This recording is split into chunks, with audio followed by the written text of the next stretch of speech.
2021, 2026.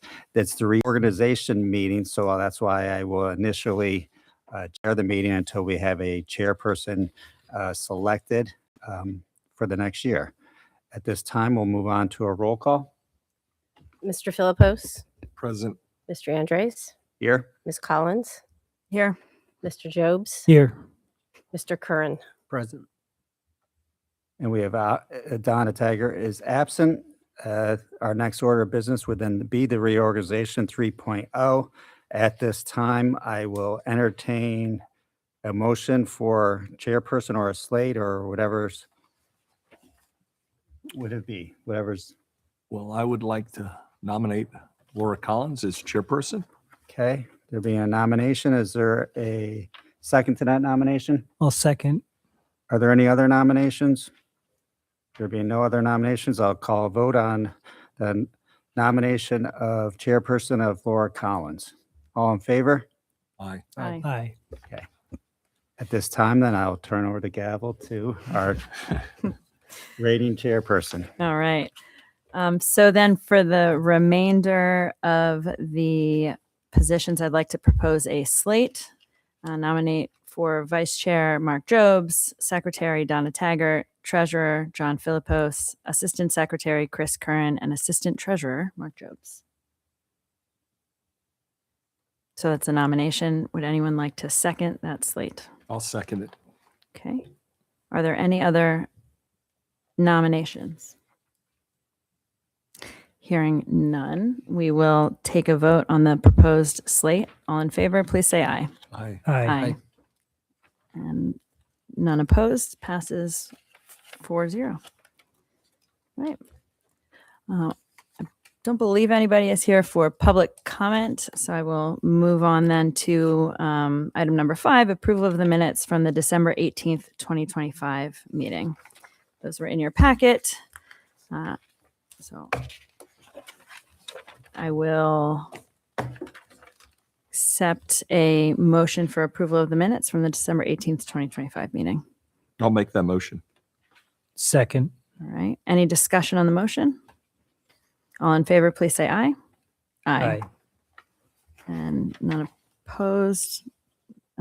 Passes 4-0. Moving on, I will pass it over to the treasurer for the treasurer's report and a discussion of the audit. Yeah, thank you. We have the April 30th, 2026 financial statement. Nothing really to point out except we did have a grant award for that SGO project that came in for $223,425. But then there's a corresponding expense with that. So the money just comes in to us and it goes out directly to the developer. Other than that, there's nothing else I'd like to report on that, but I just wanted to point that out. And then we did have the audit for the period ending December 31st, 2025. Everyone had it. Just wanted to point out that we did get a clean opinion. So thank you to the staff for that, keeping good records. So unless anyone has any questions, I'd just like to make a motion. We accept the April 30th, 2026 statements and the December 31st, 2025 audit as presented in the packet.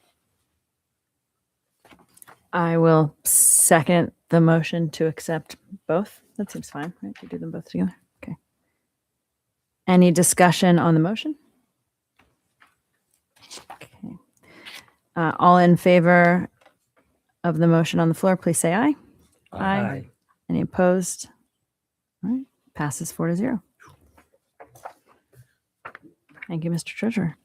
No old business tonight, so we'll get started then with our first item of new business, item 8.1. It's on your agenda as the second loan modification agreement with NIP Wilbur LLC, and the document was included in your packet. And we do have representatives here from the project, so I'll just pass it right over to them. Thank you. Appreciate your time and putting us on the agenda today. I'm Seth Tipton from Florio Perucci. I'm here on behalf of NIP Wilbur LLC. And we're here today to ask the board for approval to execute a loan modification agreement by and between NIP Wilbur LLC, Bria and People Security Bank and Trust, who's the lender. We're just doing two things, and I'll let Mr. Noble talk about the reasons why, but we're extending the maturity date to July 29th, 2028, and adding an additional guarantor. So we're seeking your approval of that loan modification agreement today. And I'm John Noble. Can we do a quick handout just so that you guys have a little reference Thank you. on what we're doing, where we're going?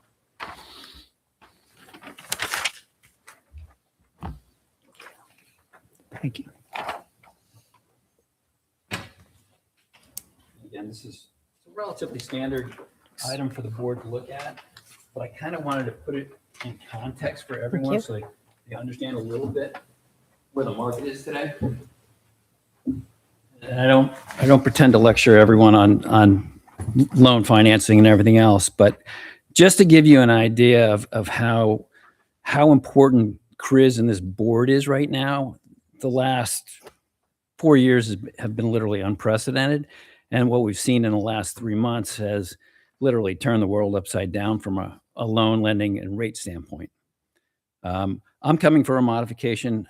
Typically, a commercial loan is a 5-7 year fixed term and then amortized over 20 years. So you deal with a balloon. So my balloon's coming up today. So we're doing some refinancing and we're resetting the rate. I was lucky. I kind of got in at the right time, which is most of the developers who've done stuff over the last 5 years. My loan was rated at 4% interest rate. Today we're at 6.3. So just to give you, and my scale of my project is relatively small. It's only a $6 million project. The additional cost of just what's occurring in the world today is going to cost about $138,000 annually to the Wilbur Mansion. So it really has an impact on what's going on. So I just wanted to tell you guys, and if you look at the outline and how a lot of this stuff is rated and how it's termed, it just gives you an idea of what one small little loan package that you guys are approving, how it's impacted the business, and how important what you guys do is to these businesses. So, you know, it's not a lecture and it's not a woe is me. It's just this is business right now. So I just wanted to share it with you. And if you guys have any questions for me on the modification, it's relatively straightforward. More than happy to answer anything. So I will turn to other members of the board for any questions. So you're getting additional capital and adding a guarantor. No additional capital. This is just a reset on an existing loan, but it resets to today's market rates. So literally we had a 5-year fixed with a 20-year amortization. 5 years are done. It's time to reset the rate. We're now 2.3% higher than what we were. So we're about $138,000 a year in additional interest costs. So literally just the small Wilbur Mansion takes about $500,000 worth of cash flow a year just to service the debt that has nothing to do with keeping the business operating. The additional guarantee is just me personally. If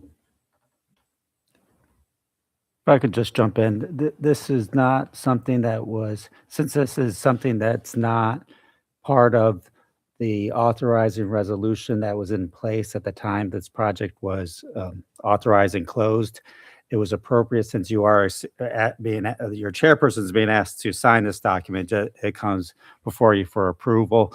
The main financial obligations between the developer and his bank are between them. So there's really no risk to you with regard to this, but if you do, your consent is needed. And that's why before you would execute it, that's why a whole board action would be appropriate. So I guess I'm still a little confused in this first paragraph. It says the original maximum principal was $5,703,000, and then it was increased to $6,800,000. That was approved by you already, I believe. So that's not what's being asked with this one. So that's just a recital of the history. So they came back for Right. approval and that was So- previously granted. A little history, surprisingly, when we built it 3.5 years ago, we're over budget by only about $2 million. So we went from the original 5.7 up to 6.8. At this point, over the time frame, the last 3 years of operating, taking the principal down to $6 million. And there was a first loan modification agreement that was executed to document that increase. And that's why this one's titled second.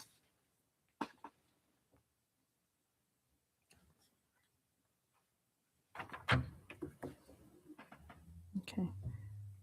Perhaps for the benefit of we do have a new board member with us. Do you mind just giving like a brief overview of the project itself and how you've been doing? And it's obviously very important that the business itself is producing the increment, paying down the debt as you're moving along. And so I think it'd be great to just hear generally about the project and how the board has supported it and how things are going. So the project is the Wilbur Mansion, which used to be attached to the old Masonic Temple down in South Bethlehem. We tore down the temple part, redid an event center, and then completely renovated the actual Wilbur Mansion into 9 hotel rooms, a restaurant, bar, and then with a big event center. And all of these types of projects have a runway. So we are actually on track to now break even after 3 years of operating, which is not bad for the type of projects we're dealing with.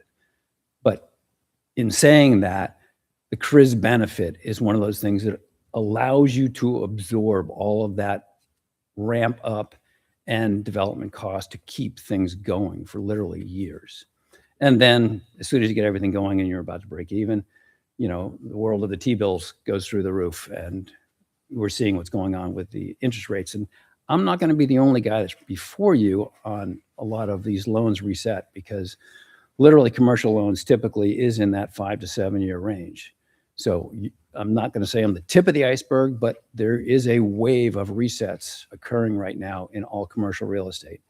And we're seeing some major bumps over what we saw, 4 years ago and a little bit older. It's right now our 10-year T-bill is at a 20-year high. And that's where commercial real estate money is primarily benchmarked off. How is the restaurant doing since you rebranded? It's doing awesome. We are literally at a new level. We have a great staff. The rebranding has actually seen growth. We're up almost 25% this year over the prior year. That's at the direction we're heading. We have more weddings on the books, more events. We've done more corporate events. It's literally, I couldn't ask for a better trajectory. And everyone I talked to before said it's going to be 3 to 5 years. Well, we're a little over 3 years, and we're hitting the mark. We're literally 25% over prior year. Our hotel rooms, we were running around 36% occupancy. We're now running 51% occupancy. So everything is actually going in the right direction. And you brought in a new management firm for the restaurant, is that right? Yeah, over a year That's ago, been we brought in successful. a management company to actually help us run, and they've got literally decades of experience, which is a game changer. Any other questions, discussion from the board? No. If not, then, so we did not include a resolution in the packet. But this could be done by motion to approve. So a motion to approve the second loan modification agreement substantially as presented, Yeah, or exactly as presented correct. in the packet. Would anyone like to make that motion? I'll make that motion. I'll second. All right. So motion and a second. Is there any discussion? Then I will take a vote on the motion on the floor. All in favor, please say aye. Aye. Any opposed? None. Passes 4-0. Thank you very much. Congratulations. And thank you for coming in. Oh, no, I appreciate it. Thanks. See you.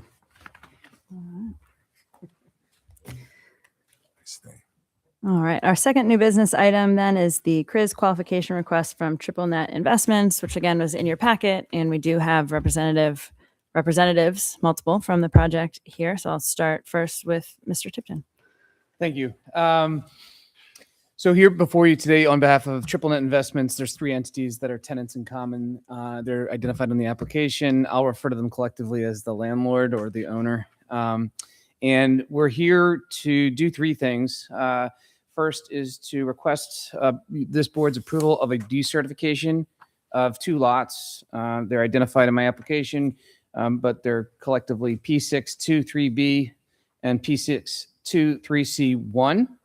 And to take a portion of that acreage and certify a to be created condominium unit that is 1.033 acres, likely to be known as P7 141B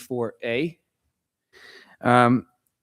And lastly, to qualify and approve the project that we're actually going to be building at the location, which I'll let my client and the tenant give you more information on. So we're going to ask for resolutions on those two items. I will note on the decertification, recertification, we'd like to have a resolution if possible today, because it's very important that we get there's construction activity that's going to be going on in 2026 at this location, and it would be very important for the project to be able to capture that increment. So we would make that request today. So I have two representatives. I have Mr. Dominic Baker from JG Petrucci Company. He'll be here to talk about the site, construction, the contractor, any other details about land development approvals or anything like that. And then I also have Alex Goldman. He's actually from the tenant cigar page, and he'll be here to talk about the interior operations, what they intend to do there, why they're doing it, and who's going to be working there. So unless there's any questions for me, I will turn it over to Mr. Baker. Good afternoon. I'm Dominic Baker with JG Petrucci Company here on behalf of Triple Net Investments 60 LLC. So as Seth mentioned, the project is it's a build-to-suit project for Cigar Page Bethlehem LLC. It's located at 1010 Harvard Avenue, which is in LVIP 7. It's a 45,000 square foot mixed-use facility. I kind of think of the project as broken out into thirds. The front third, which faces and fronts 412 or Hellertown Road, is a commercial and retail component, a bar, a humidor for retail sales of cigars, a lounge. The kind of middle third is office space over a 2-story mezzanine for the headquarters of the company, and the back third is warehouse distribution space. And Alex can speak in more detail to that shortly. We originally got approvals for the project in 2022 for a 55,000 square foot building. We marketed it as a build to suit for a couple years. We were able to make come to terms with Cigar Page for a build to suit. We actually shrunk the approvals to 45,000 square feet over the past year in cooperation with the city to accommodate the site plan and kind of more auto parking, less trucks for Cigar Page's operations.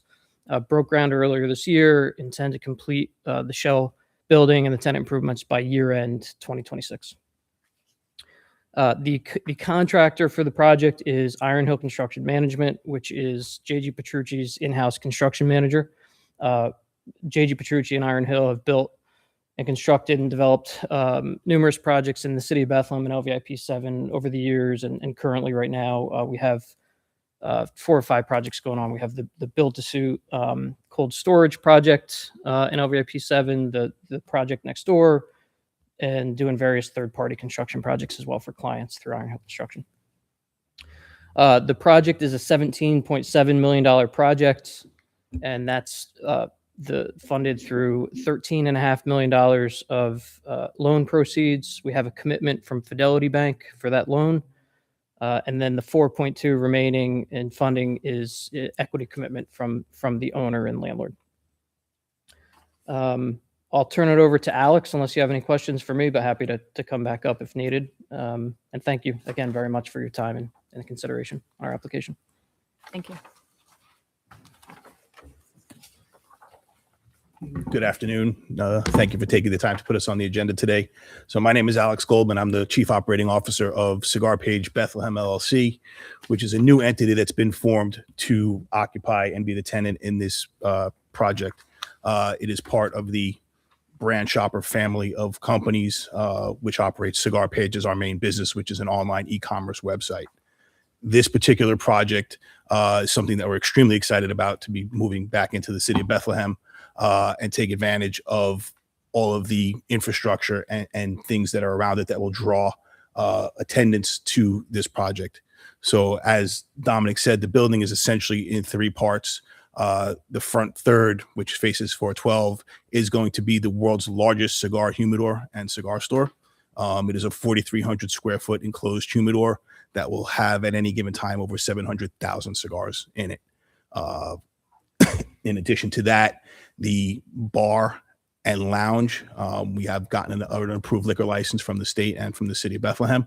That is a 55 seat bar in conjunction with a lounge that has seating for approximately 200 people, and also a planned 4,000 square foot patio that will seat another 75 to 100 people, weather permitting. Obviously, in the snow, it's a little difficult.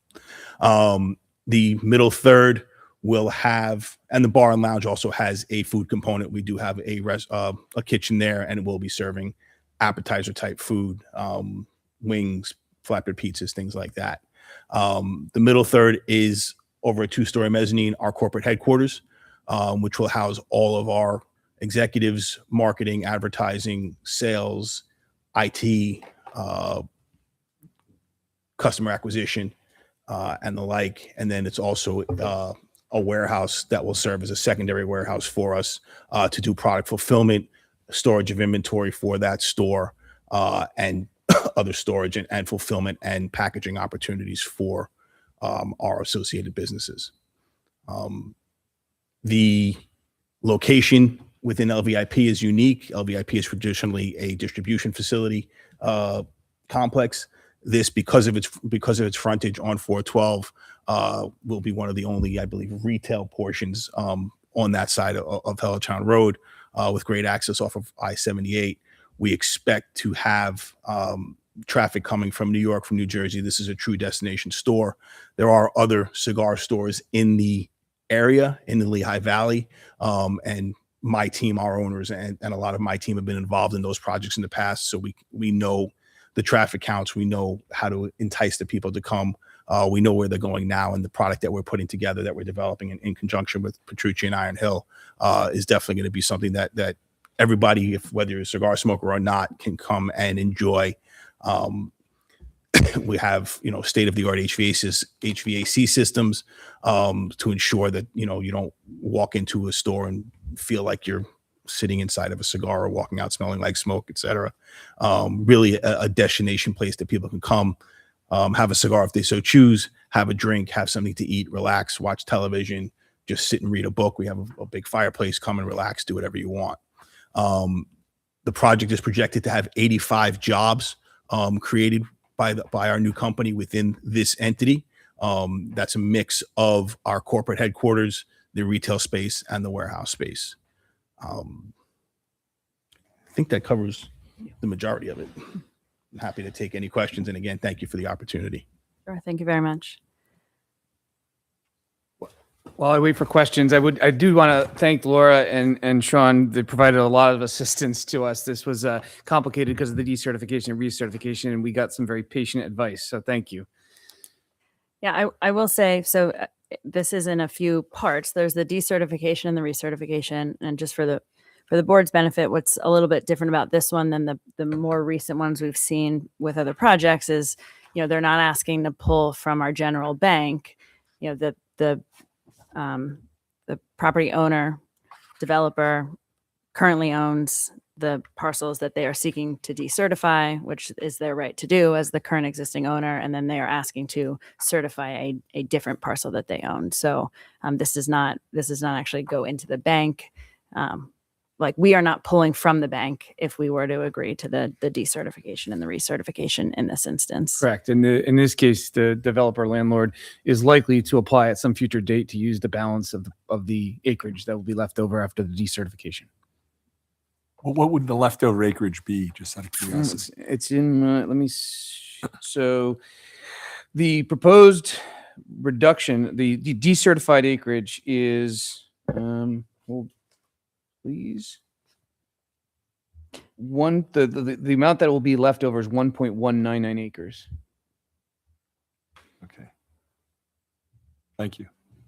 And the parcels you're decertifying, those are by the Perkins? Yeah, it's those two interior lots. It was 3 lots at one point, but it's 2 now.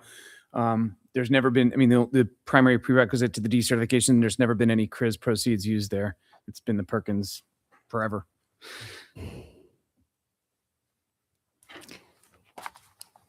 And fair to say that from the developer owner perspective, that those parcels are not envisioned for future development anytime soon. I think maybe if you could speak to a little bit what, the Yeah. value of moving the Yeah, no, that's a great acreage. point. So we've marketed that space for a build to suit. We've laid out a 34,000 square foot office building that we've marketed for a long time, and we've marketed the cruise aspect of that as well, and just have not been able to land a tenant and a user there. And am I correct? There's some changes. There will be some future changes with the construction of the bridge there as well. Yes, that's Yeah, correct. That will, Yeah, I would that's- imagine it that- would that- make it more difficult to develop that Yes. parcel. Yes, that's in discussions with PennDOT for taking. And they're going to condemn part of that parcel. That is in process. Yes, it's being discussed. I don't know all the details directly, but I know it's in process.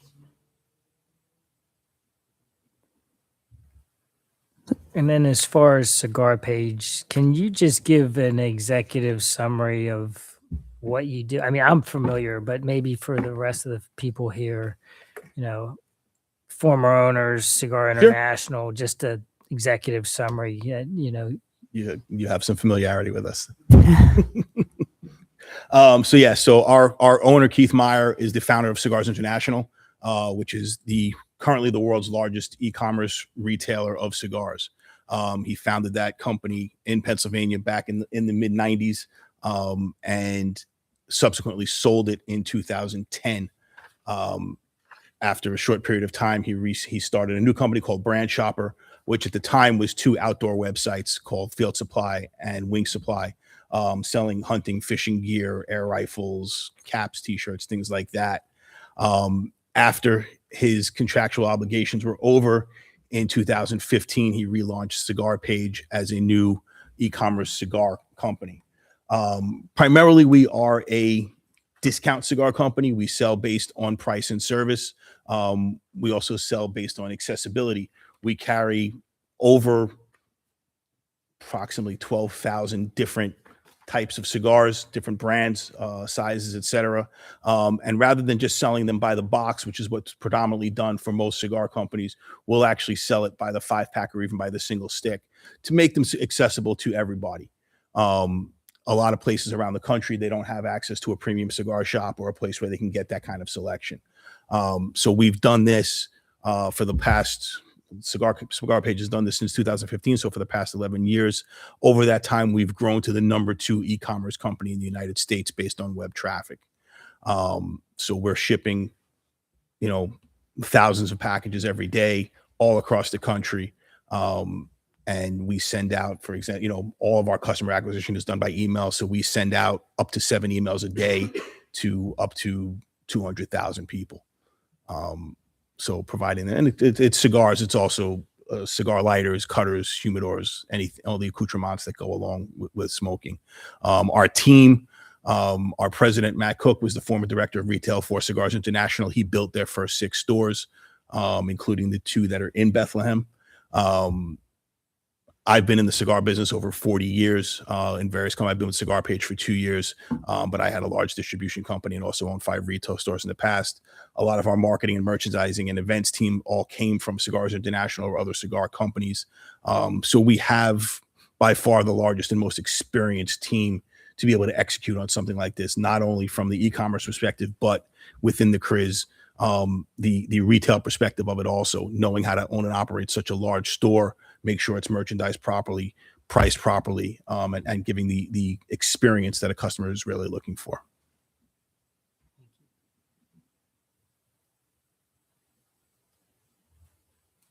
Other questions from the board? Based on experience elsewhere, do you anticipate a lot of people coming in and, with the restaurant bar atmosphere? Is there be like live music? Is that? So yeah, as a big portion? we certainly hope to have a lot of people that would, help generate sales and CRIZ benefit. The expected traffic count, there'll be a ramp up over time. We project on the busier days, so Friday afternoon, Saturday afternoon, 150 to 200 people on any given day. And that's in addition to our employees, slightly less during the week. But then again, that'll also change dependent on, we do have events. We might have a band in place, or there's Thursday night football or Saturday morning soccer, all of those types of things that will draw. What we're trying to do is create a great experience. So we're working with all of the large manufacturers to create different events and different experiences that will draw in people, rather in addition to just the regular everyday consumer coming in looking to buy a cigar or have a drink. Can you talk a little bit about the CRIZ impact? I know there's some projections in here, but I think this will probably have the largest CRIZ impact of projects that we've looked at, correct? Or is it maybe the casino? I was going to say, yeah, I think the Wind Creek expansion is pretty large, but yes, I mean, it is, Significant. yes. So yeah, in terms of projections, in terms of sales, we're projecting approximately $5 million or so in sales in year one, maybe slightly less. A mixed component of cigar sales, beer and liquor sales, and food sales. In addition to that, you have the payroll taxes for the 85 employees that are employed in that excuse me, in that facility, and the sales tax component of any e-commerce business that's conducted out of that facility. Is the completion time frame, how it seems aggressive? I mean, what's the likelihood of you guys wrapping it up? It's halfway done, right? Oh, is yeah, it? Yeah, the precast panels are vertical as of about 30 days ago. Okay. We feel good about our timeline for year end. Okay.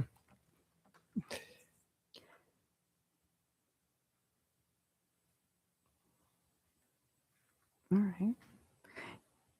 Yeah, one of the things that's been neat to see, and I think Bethlehem's redevelopment generally, right? Like we've had Bethlehem Steel Land that has seen a number of different uses, and as I've seen this project work through even just the land development, it is creative. It's different. We don't have a use like this in LVIP currently, but if it were just a bar and just a restaurant, I'd be like, what's going to draw people there? But I do think that this concept, and like your experience in the industry and in the field, brings something really special there. And I think it's part of this history where we're like continuing to innovate as we're redeveloping in LVIP. And there's only a few parcels left there. Like the ones that do remain are some of the harder ones to develop. But I think, we've used the CRIZ benefit before in LVIP. And I think for a project like this, it hits a couple of different marks I appreciate that. to bring in some good development. I think one thing that's also worth pointing out,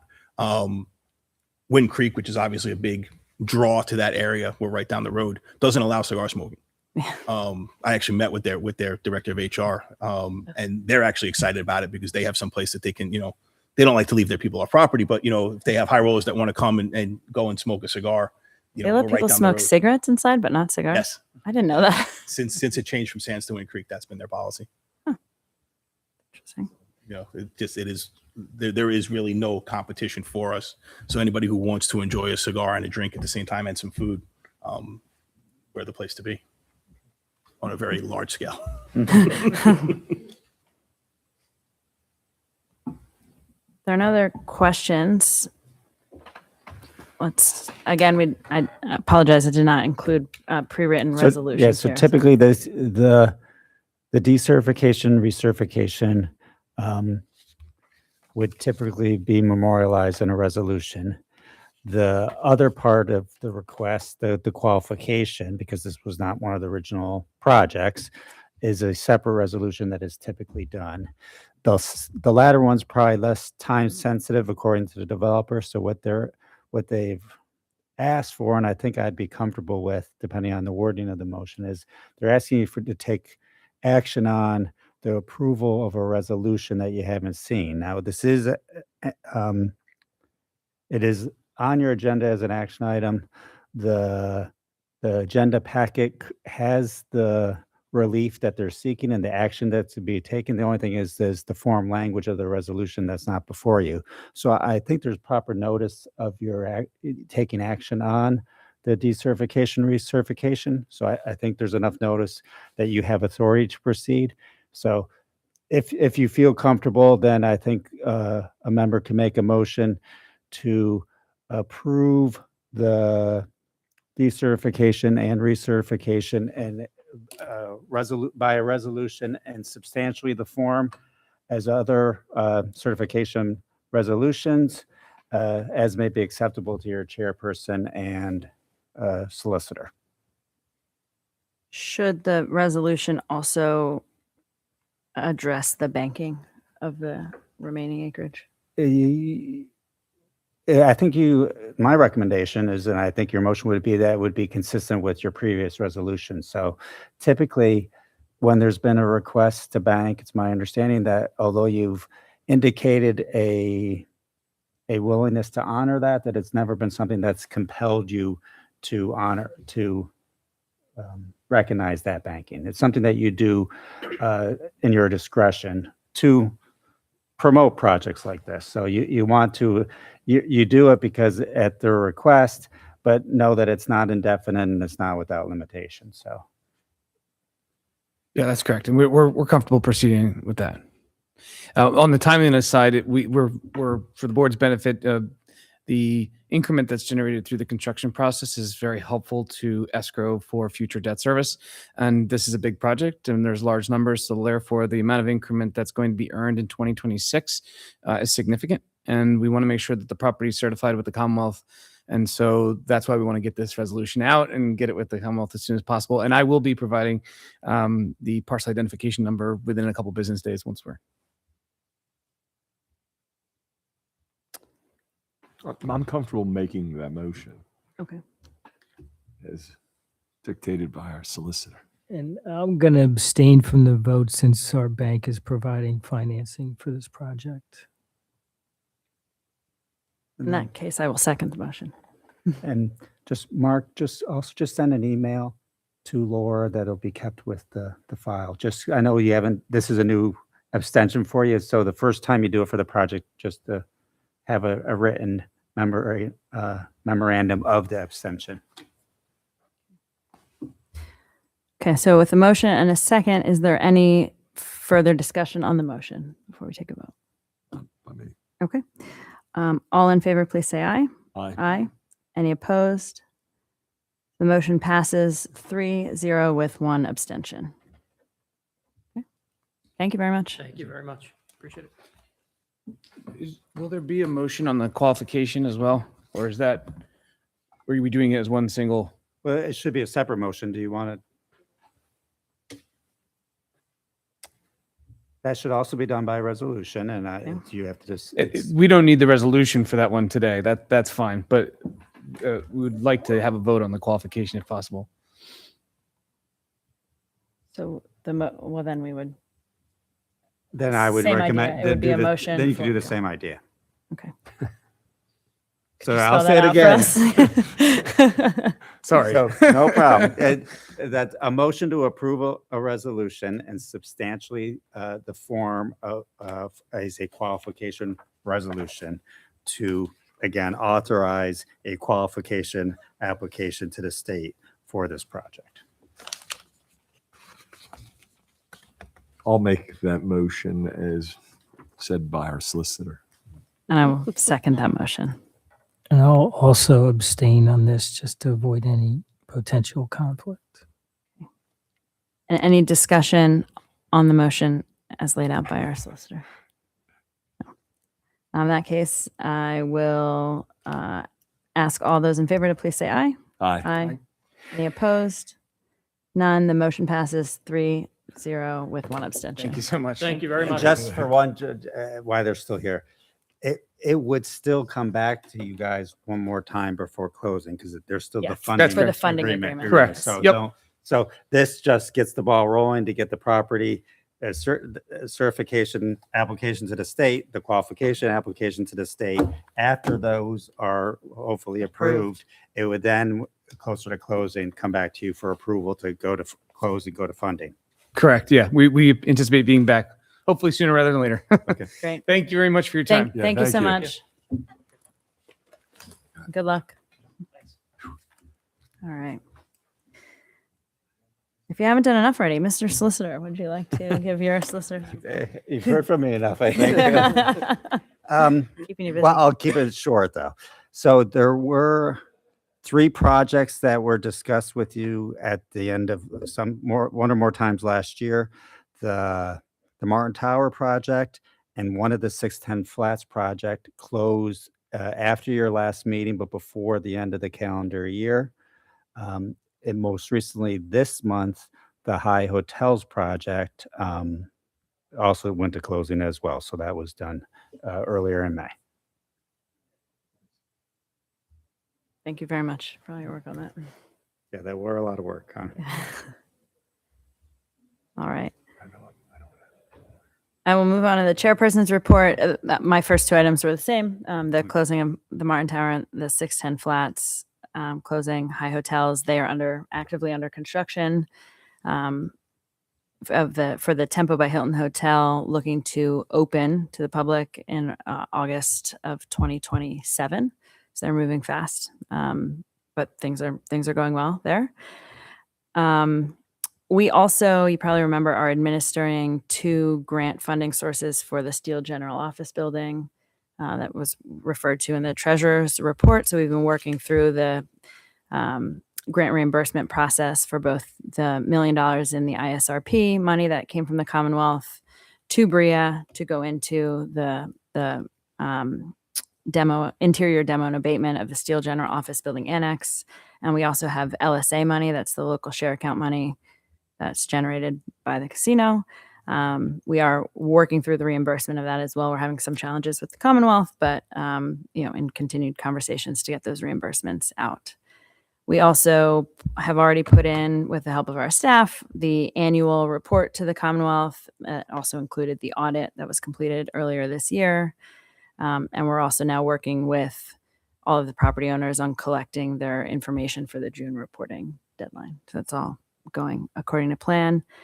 With thanks to the staff, Heather's doing a lot of that work. We also have a new economic development coordinator joining Sean Ziller's team. That's Chastity, who's here with us. If anybody wanted to say hello after the meeting, she'll also be helping out with administration work for Bria moving forward. Is the SGO building in Chris? The SGO annex, yes, is in the CRIS.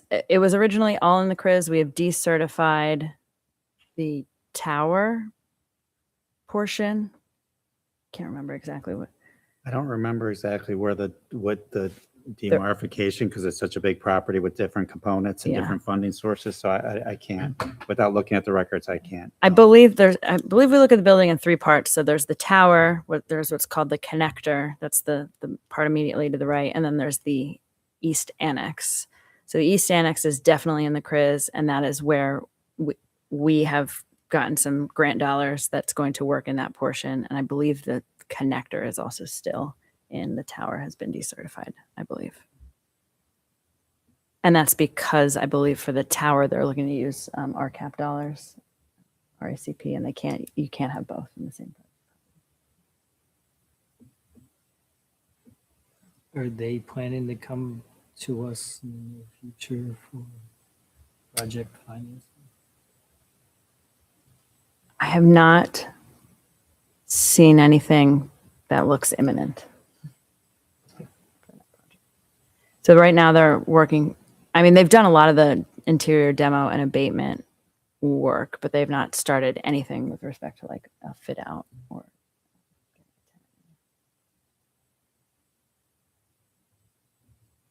That's all I had.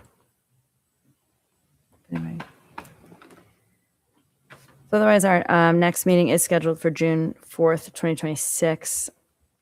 I do not know if we will have any agenda items. I do expect the Hotel Bethlehem to come back within the next few weeks. It may be at that meeting. It may be at another meeting in June. If you recall, last year, it's been a whole year already, we gave them the 1-year extension So it's a year already. of their approval. Yes. Yeah, Mark, you couldn't do 2. I blame you. Time flies. Yeah, Okay. take your beating. I will accept a motion to adjourn. So moved. Okay. And this meeting is adjourned.